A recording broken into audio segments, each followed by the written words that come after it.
ইসলামী bank news top 10। ছাত্র জনতার গণ অভ্যুত্থানে নবরূপে গণতন্ত্র ফিরে পাওয়া বাংলাদেশ পুনর্গঠনে সরকারের পাশে থাকবে আশ্বাস যুক্তরাষ্ট্রের।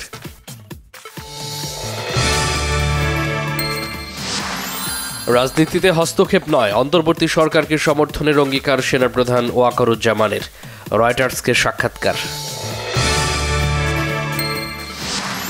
অন্তর্বর্তী সরকারের ন্যায় সংস্কার কাজে আরও সময় দরকার হবে বলে মনে করেন নির্বাচন কমিশন সংস্কার কমিশনের প্রধান doctor Badiul Alam Majumdar.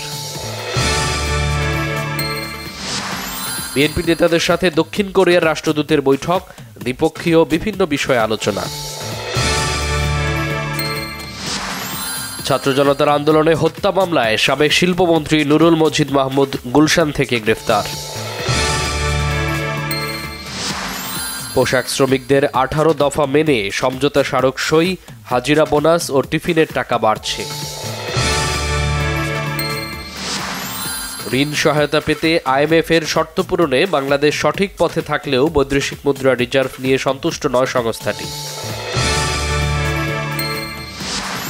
Banking sector সহ বেশ কিছু সংস্কারের জন্য আইএমএফ কী ধরনের সহযোগিতা করবে সে বিষয়ে আলোচনা হয়েছে, জানিয়েছেন অর্থ ও বাণিজ্য উপদেষ্টা। জাতিসংঘ সাধারণ পরিষদের ৭৯তম অধিবেশন শুরু। প্রথম দিনেই প্রাধান্য পেয়েছে গাজা ও লেবাননের উপর ইসরায়েলি বর্বর আগ্রাসনের ইস্যু। শেয়ার বাজার কারসাজির অভিযোগে সাকিবকে ৫০ লাখ টাকা জরিমানা বিএসইসির। হোম সিরিজে খেলতে আর কোনো বাধা নেই।